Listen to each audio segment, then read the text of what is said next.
y'ubushumba anyambika ibishura by'abami anyambika n'ikamba ry'ubwami ampindura igikomangoma yanyimikishije amavuta mu maso y'abakuru banjye nka Eliyabu n'Abaminadabu b'abasore b'abanyabigango yanyambuye imyambaro y'ubushumba anyambika ibishura by'abami anyambika n'ikamba ry'ubwami ampindura igikomangoma yanyimikishije amavuta mu maso y'abakuru banjye nka Eliyabu n'Abaminadabu b'abasore b'abanyabigango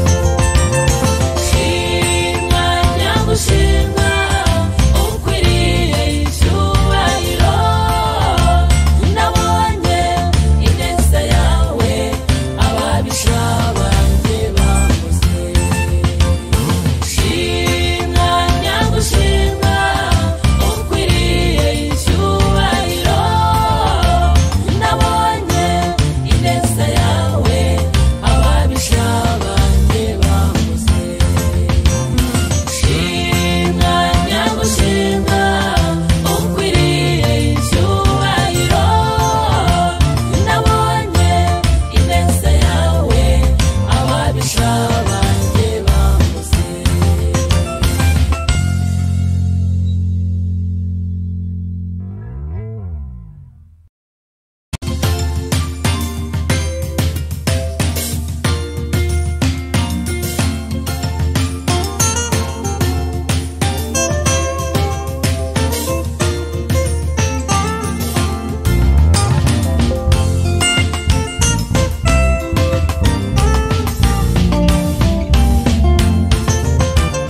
Dawidi ari mu ngoro ye yibaza icyo yakorera Imana kuko yari yibutse aho umwami Imana yamukuye aravuga ati Mana we nabonye ineza yawe ye narindi n'ukuri ku gasozi ndagiye umukumbi wa data Dawidi ari mu ngoro ye yibaza icyo yakorera Imana kuko yari yibutse aho umwami Imana yamukuye aravuga ati Mana we nabonye ineza yawe ye narindi n'ukuri ku gasozi ndagiye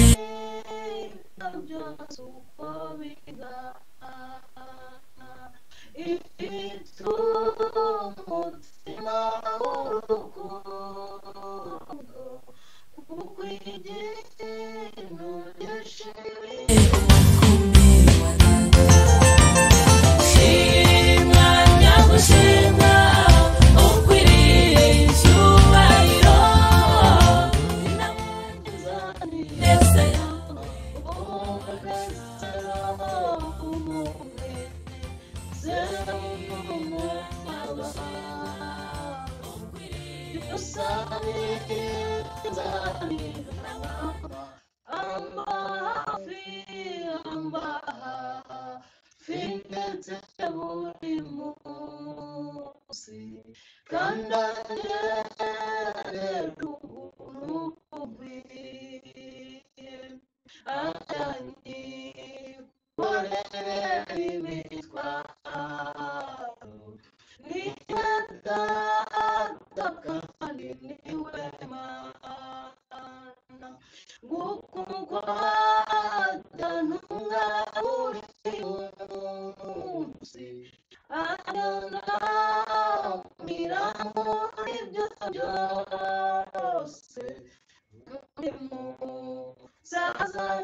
rizajyamo imbaraga iryo isezerano yampaye mana yanjye komeza ujye umfasha gutarambire neza icyumviro mpore nizeye ijambo wambwiye sinabure ku mbaraga zawe no mu ikomeye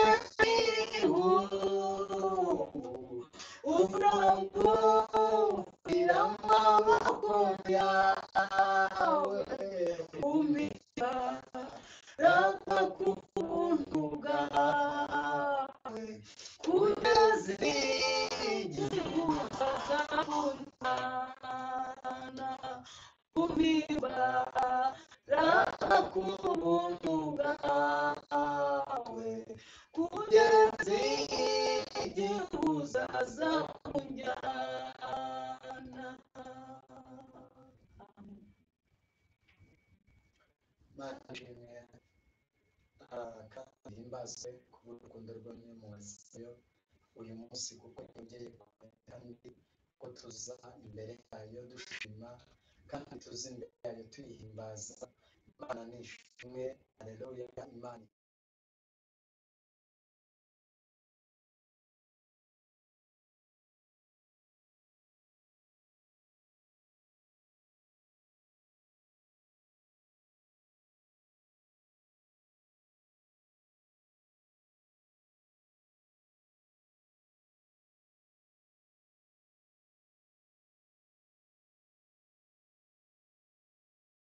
asenga Imana.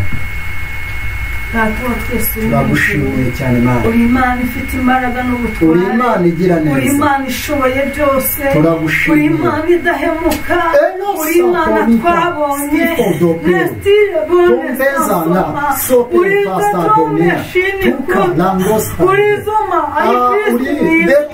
Mana turagushimiye muri iki gitondo, uyu munsi wo ku cyumweru, Mana dutangiye gahunda y'amateraniro, tuzi neza kuri Imana gusenga, tuzi neza kuri Imana duhamagara uwo ari we wese izina ryawe rihimbazwe kandi rishyirwe umuha imbaraga, umuhe ubutayu, murinde kurambirwa, umuhe sitota na bositani byasire kutadazezi prikanda ahubwo izina ryawe rihabwe icyubahiro, reka Kristo ryakugirwa byose, turagusabye dushyigikire mwuka wera ubushobozi bwawe wite haleluya. buri wese ubyumva yamukira imbere yawe, ndetse uwari utegereza kunezwa nawe tugwaye icyubahiro kubw'uburinzi kubw'imboni nasire imbaraga ubushobozi bonita shobota profesitari. Aleluya. Tanga mwuka wera, tanga imbaraga, tanga imbaraga zirukana karande, imbaraga zirukana abazimu, imbaraga zirukana shitani. tugufite n'itwifuzo ry'uburengezi, keretse wowe Uwiteka ntacyo tuzaba kuko tukwegamiye nk'Imana.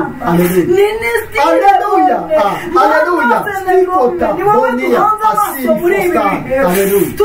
Tuningi sana bonita stani. Provisana bonisha ingrizi. utabura kuboneka mu byago no mu makuba, ngwino ugirire neza umuntu wese uri kuri iyi zone ndetse umuntu wese uri mu gihugu cy'u Rwanda ndetse no hanze. muri diaspora zitandukanye, abo bose abari muri Uganda, bari muri Kenya, bari Tanzania, aba bose bari Uganda, abari muri mu Burundi, shapo za bonere prasarikize ayiwe abari mu gihugu cyacu cy'u Rwanda, ngwino dushyigikire mu gihe insengero zifunze, ayiwe mutima wacu ntufunze, nizo nsengero zikomeye zo sengero ubamo nizo sengero turatwemereye shaka sayi dukumbuye amarembo buri wese urita isa anesaya uteze amatwi iki kiganiro aleluya Imana wavuze ko utazadusiga ahubwo udufasha hari Kristo ntudusize twenyine Yesu ni wowe rero boneta kindi turutire bone ukuri umukiza kandi kuko ushoboye bana natwe mana kuko ari wowe ufite imbaraga n'ubutware kuko ari wowe duhanze amaso kuko ari wowe dutegereje komeza kudushyigikira muri iki kiganiro ndetse n'abagiye kugikurikirana turatuje we ntutuze ubwami bwawe buze mu izina rya Yesu Kristo wabambwe ku musaraba i Golgota amen. Imana ishimwe kandi himbazwe ku bw'ubuntu bwayo n'urukundo ko igenda ikora ibikomeye kandi ikora ibitangaza imirimo yayo irakomeye ni nayo mpamvu dusaba umuntu wese wageze kuri Karos TV tugusaba kugira ngo ukore subscribe kugira ngo tujye tugendana muri gahunda ijambo ry'Imana n'ibiganiro tujya tugira buri munsi mu gihe cyose cyangwa se TV tuzadukurikiranaho ijambo ry'Imana dukurikiranaho ubuhamya bw'Imana yagiye neza dukurikiranaho ububasha Imana itanga ko buriya Imana tubasha kandi n'abayikorera aleluya amen. Rero bivuze iki uyu munsi najyaga nza jyenyine ariko murabona undi muntu waje uyu nguyu ni umufasha wanjye ntabwo mbura kubivuga n'umufasha muri byinshi muri uru rugendo nsigaje muri iyi si turi kumwe kandi turashima Imana yo mu ijuru ihora ikora imirimo n'ibitangaza. Rero ni ukuzimana ukomeye vuga ukomeye kubera ko muri byinshi nageraho mu buhanuzi bwinshi bw'abantu cyangwa se Imana yamukoresheje hari byinshi cyane byagiye bikora cyane ndetse no mu duhumuriza cyangwa se umuhumuriza igisho nibutse intambara yarwanye mu kugira ngo tubane cyangwa se mbere yo tubana basobanya bwacu murabizi kandi amashimwe Imana yamumpaye ikamuha afite umutima meze nko kutaka. Rero ndagusaba kugira ngo ukore umuntu wese umukangure kugira tufatikanye mu kwamasengesho kandi wandike icyifuzo cyawe wumva ufite niba wumva ngombwa ariko njya shaka aleluya kutasibe nifasaibe Imana irahari kandi Imana irakora. Uyu munsi ari iki Imana iri bukore, ari iki Imana iri bunkorere, hari ikiri bugukore, hari ikiri bugukorere kandi mu muryango hari ibintu byose Imana iri bugende ihindura. Hari amateka y'ubuzima bwawe agomba guhinduka. Warwanijwe na byinshi, urwanwa n'abadayimoni, urwanwa n'imyuka mibi, ariko ndagutangariza ko uyu munsi nk'uko wabibonye ku ntego iravuga ngo tuno munsi ni amasengesho yo kwirukana icyo bita karande. Aleluya. Imana ishimwe. Rero ndagira ngo rero mwakire umukozi w'Imana kandi Imana yahamagaye uyu munsi. Reka mwakire ndakwakira mu izina rya Yesu. Murakoze cyane. Amazina yitwa Imana Claudine, umubyeyi w'abana babiri ndetse n'abandi tureba mu rugo. Turashima Imana tugiriye neza, turi kumwe n'umutware wanjye. Dushimiye Imana y'amahoro ko ari Imana yumva gusenga, Imana y'amahoro ibaha umugisha. Murakoze. Amen. Imana ishimwe. Turakwakira mu izina rya Yesu kandi turagira ngo rwose Yesu ari kumwe nawe natwe twese ndetse tunakiriye uramfasha twakire abantu badukurikiye nabo mu biganza rwose tugira tuti amahoro y'Imana mu izina rya Yesu. Amahoro y'Imana bane nabo kandi umuntu wese uri muri Yesu ibintu byose biremera. Yemera se? Biremera. Sheri natwe ibyacu byaremera. Twarabibonye. Twabonye Imana igira neza, tuyibona igendesha amaguru. Njya mvuga ngo twayibonye igendesha amaguru. Imana twarayibonye irakora kandi isezeranyije irasohoza. Yego. Imana ishimwe. Twarayibonye rero nimubona rwose Imana turihamye twarayibonye sheri rwose mu buryo bufatika babyumvise dufite abana babiri ukunda ubu abana bose ni bamwe abana bose ndabakunda ariko uwa mbere w'imfura kuko ariwe wangize umubyeyi agatuma nitwa umubyeyi urumva ko ariwe ntangarugero ariko abana bose ni bamwe kandi ndabakunda ndetse n'abandi bose turera mu rugo nta kibazo tuba dufite tubanye neza mu rugo bari amahoro nta stress turashimira Imana tugeze kumwe n'Imana umugisha. Yego tujya tuvuga ngo dufite abandi bana bagera mu tumaze kugera tugeze muri 14 turi 14 niba ntibeshye n'abandi bose bahari ko hari abacu bakoze ubukwe ariko Imana itina twongerera n'abandi sheri turabishimira Imana ishimwe ko dushoboza ndetse ntabwo twakushoboza n'iduha imbaraga Imana ishimwe.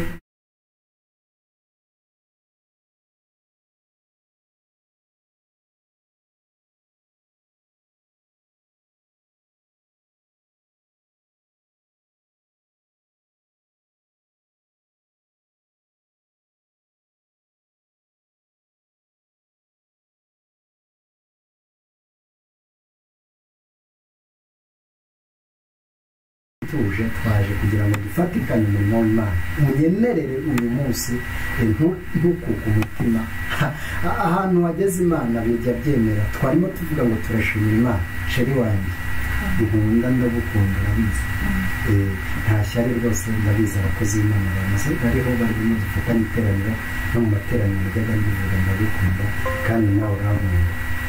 Yego twe rero turaba amateka uyu yankunze bikomeye yankunze ndakantu utapfa gufatisha n'intoki twakundanye mbega bitoroshye twakundanye anduta cyangwa se asumba ariko ndimurusha imyaka ariko sheri ubu twicaranye urabona ko ari sawa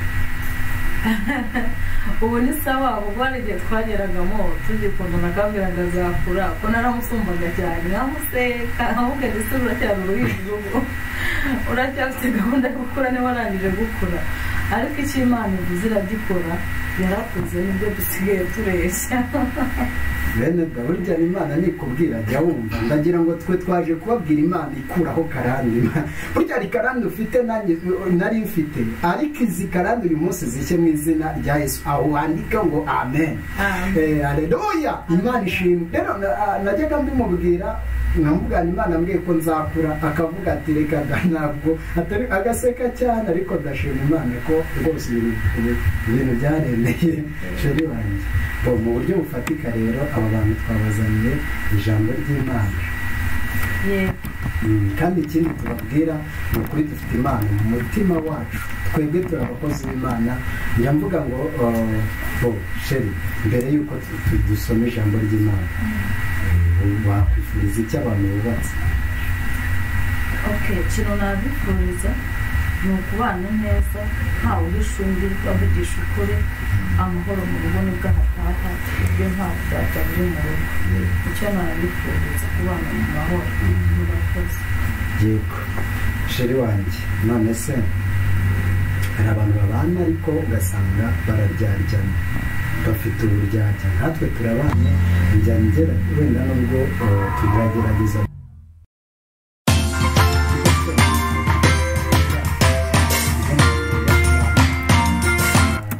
yaragakwiriye kuryarya mugenzi we. oya ntabwo bikwiye kuba abantu bubaha Imana cya mbere no kuvugisha ukuri kuko tuba dufite n'undi mutima utuyobora aricyo cyatumye twemera umwuka wera mu mitima yacu ntabwo ari ngombwa rero kuryarya mu rugo cya mbere no kuvugisha ukuri kuko dufite umwuka utuyobora. Yego bene data rero turabasaba kugira ngo dufatikane buriya ijuru urugo ni ijuru ritoya tuzanabiganiraho nituza kuwa kabiri tuzabiganiraho buriya mu buryo dufite umwami wacu Yesu cyangwa se dufite umugaba uturwanira we ijambo ry'Imana rivuga ngo mwubahe abo mwashatse cyangwa mukunde abasheri banyu bakunzi banyu buriya urugo ni ikintu gikomeye gisaba buri wese kuba maso kugira ngo yirinde hatagira umuzimu uza gutera, kuko twabonye benshi bagiye baba mu ngo ziratandukanye bibaho, ntazibana zidakomanya amahembe. njye na sheri wanjye natwe ntabwo twavuga ngo nta gihe wenda shitani yigeze kudutera, ariko aradutera dusabana imbabazi. Sheri, ikintu bita gusabana imbabazi si byiza? gusabana imbabazi ni byiza, bituma mu rugo muhuza, mugashaka n'umuti icyo kibazo, kuko buri wese aba yagize umutima wo guca bugufi. yego, iyo hagize ikintu kiba mu rugo murabiganiraho, haba ufite ikosa, yaba ari umudamu cyangwa umugabo, wese agasaba imbabazi, urugo rukongera kugenda neza, mukabana mu mahoro.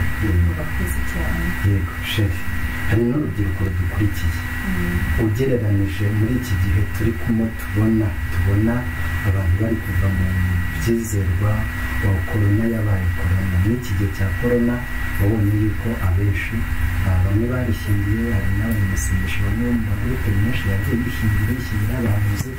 ni iki wabwira urubyiruko rusigaye rwirinze? ikintu nababwira ni ukwihangana ugategereza Imana. yego, iyo umuntu ari mu rubyiruko aba ari mu buzima bugoye, harimo ababa bari kumwe n'ababyeyi babo, harimo ababa bari mu ngo z'abandi, ariko icya mbere ni ukwihangana. iyo ufite umutima wo kwihangana ntacyo utashobora. iyo wihanganye ugasenga Imana ibasha kugufasha muri byose mu buzima bwawe ugenda unyuramo bwa buri munsi, Imana ibasha kukuba hafi. murakoze cyane. Sheri, urebye mu gihe cyabaye mu myaka yatambutse, twigeze kuvuga impamvu mwumva rwose munyemerere, ntabwo ndi bumwite mu izina, ndaritinya kandi ndaryubaha. ni Sheri wanjye, n'Imana yarabyemeje, dufite impeta. ni ukuvuga ngo rero mu buryo bufatika, Sheri, mu rubyiruko urabona ubu hari ikintu bita gutanga avanse mbere yo kugira ngo babane, bakabanza kuryamana cyangwa gusambana. ibintu ntibisa n'akarange. kubanza kuryamana n'umuntu mukundana ngo ko muzabana ntabwo ari byiza, kubera ko bituma umuvumo winjira mu rugo. iyo mwamaze gusambana mutarabana biba ari bibi cyane. iyo mugeze mu rugo ntimwumvikana, ko Satani yuririra kuri cya cyaha mwakoze kera mutarabana, ugasanga bifite imivumo mu rugo. umwana wavuka ugasanga hari umuvumo kubera cya cyaha mwakoze mu rugo, ugasanga ntimwumvikana kubera cya cyaha mwakoze. ariko iyo mwihanganye mugategereza igihe cyane n'Imana igihe yagennye, biba byiza cyane. murakoze cyane, ndetse mugira n'amahoro mu rugo. Imana y'amahoro y'umugisha. nongeyeho kandi nta bwumvikane bubaho, ntabwo kuko umuntu aba akubonye kandi mutarabana. ikindi kintu gikomeye muri ibyo, abantu muhora mukekana, kuko ukemera kuryamana n'umuntu mugiye kubana cyangwa se muzabana, akenshi haba ikintu kibi, kuko umwe abavuga ngo n'ubundi kuba nanjye yarampaye n'abandi arabazi ko bigenda. yego, iyo mumaze kuryamana nta cyizere aho kigufitiye, icyizere kiba cyaraye kitagitagara, kuko yarangije gukura ubwambure atavuga ati ntabwo ari njye jyenyine uhaye. abenshi rero niho hahandi usanga bamwe bakatiranye, ugasanga bamwe bataye umutwe cyangwa turama ziraje kubera iyo mpamvu. iyo wizeye umuntu rero ukajya kuvuga ngo reka nguhe tuzabana n'ubundi, hari igihe ahita agukatira kubera ko atakubona ubwambure, akavuga ati uyu nta mugore umurimo. icya mbere ni ukwihesha agaciro mu rubyiruko ndetse n'ababyeyi bakihesha agaciro mu ngo zabo barimo. murakoze cyane. njya numva mu bintu wenda turenda kurakarangiza aka kantu, ariko impamvu twari tukabanje kukavuga ni uko turubatse urugo rwacu tugiye kumara imyaka 6 tubanye. dufitemo abana babiri bacu turitegura n'indi mu minsi izaza, kuko twebwe dufite umushinga wo kubaha Imana. iki rero tuvuze turagira ngo wenda hatagira udutererwa akavuga ngo ese kuki aba bantu babakuru. ndumva ari ubwa mbere twicaranye kuri Karusi TV, kandi tunashimira Imana yaduhaye kugira ngo tujye tuyivuga. ntabwo dushima Imana kuko ibi bintu tuba tuvuga ni ibintu bikomeye. twaraducira inzira muri twategerezaga ko Freemavis n'izindi zose ziza bakaza kutuganiriza, ariko uyu munsi dufite irembo ry'aho twakorera, ahubwo twavuga ngo Imana ijye idutera inkunga tubone ubushobozi bwo kugira ngo dukore tuganiriza abantu tubabwira Imana dukunda.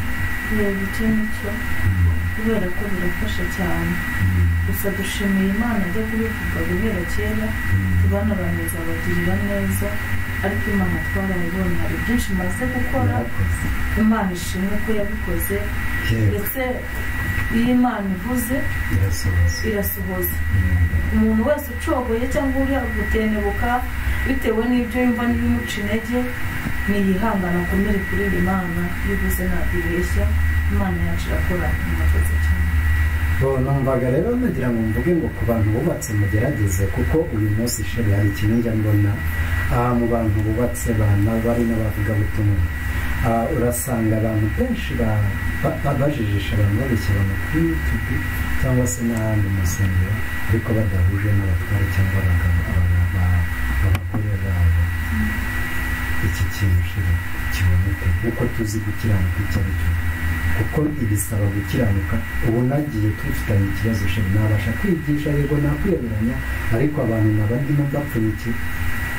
Ikintu navuga icya mbere yuzi ko ubanye n'umuntu umutware wawe cyangwa umudamu wawe mu rugo mudahuje ubona ukavuga ati ngiye kuvuga ubutumwa ngiye mu ivugabutumwa icyo nasaba ni uko wajya ubanza ukikiranura no mu rugo ukikiranura n'ibikorerwa mu rugo kuko ijambo ry'Imana rivuga ngo mbere yo kugira ngo ujye gutanga ituro ubanza urebe ko nta kintu kikurega mu mutima wawe ubanza urishyire hasi ubanza urebe ko nta kintu kigucira urubanza mu mutima wawe. Iyo ugiye kuvuga Imana rero mu rugo hasize bitameze neza nubone ndumva nta nzira waba uri kure nta niba bivuga ngo izahagara ku bitugu by'abapfapfa ivuge ariko ntabwo byari bikwiriye sina byiza cyambere no kubanza guca bugufi ukumvikana n'umudamu wawe cyangwa ukumvikana n'umutware wawe nibwo umubyeyi.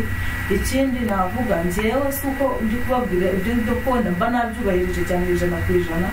N'ubu mu myaka tumaze umutwarane tuba turi kumwe mu rugo usibye ubu ngubu Imana itangiye kumuca inzara akabona ikintu cyo gukora ariko iyo hagize nk'ikintu kiba tudusabana imbabazi kuko twamenye neza ko kubaha Imana ari byo byiza ndetse no guca bugufi mu rugo aricyo kizana amahoro n'umutekano. Murakoze cyane. Mwebwe rero mudukurikira kuri Karosi TV turagira ngo tubamenyeshe ko tumaranye imyaka yose twicaranye hano mu rugo.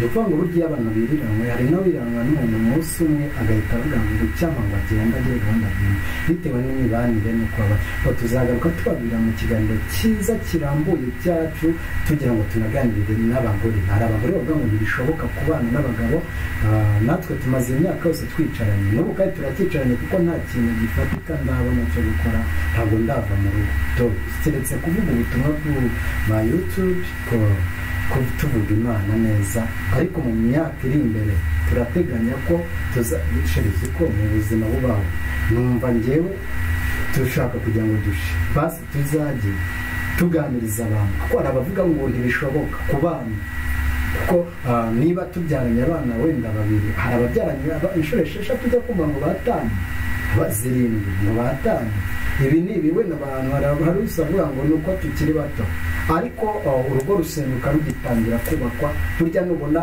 urugo ubuzima bundamuzuye ko twakundanye imyaka 4 hafi 5 ndibaza arajyaga nsanga mu ishyamba ni Bugesera ndi mu buzima bubi ntagiraho kuba senga amasengesho rudaca y'urudakuraho ngeze i Kigali nabwo ntangira kuba mu mashyamba narwaye inda nabakoremwe ntiraririye ntibeshye ntabeshye kuko mvuga Imana nabonye. Haleluya.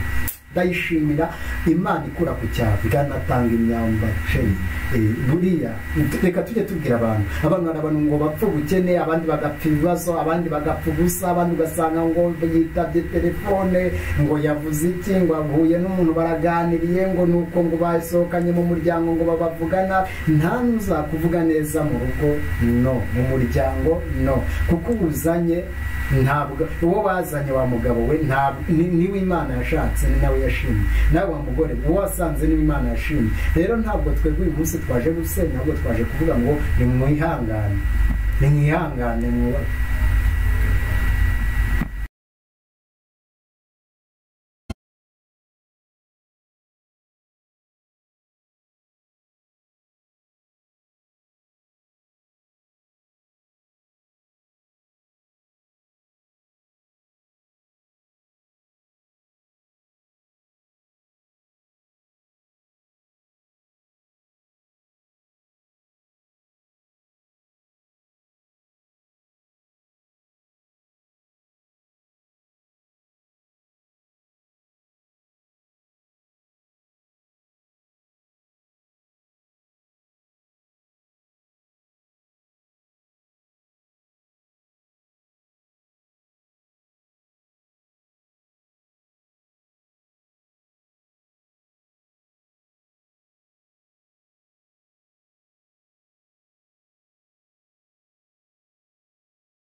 ya akabazo ka tekinike ariko turakomeje turi kumwe twano tuvuga ngo abantu mubone neza kugira ngo umwuka w'Imana akume kwitwe natwe twese namwe kandi Imana umugisha rero tuzagaruka tuganira ndetse tuganiriza abantu kugira ngo turebe gufatira ubuzima twakokaho mu buhe ese Kristo ni iki kuri twe ese igiki gitera umuvumo mu muryango ukuvuga ngo rero uyu munsi tugiye kuganira ariko mu buryo bufatika wegeranya ibyifuzo uyu munsi turasengera ibyifuzo wenda uyu munsi ni umunsi ukomeye ni umunsi ukomeye ku buzima bwanjye n'ubwawe ni umunsi ukomeye ku buzima bwacu twese aho Yesu ageze adukora imirimo y'ibitangaza ni hanini ndetse imirimo y'Imana twifuze ntabwo twayirangiza aragira ngo rero uyu munsi namubonye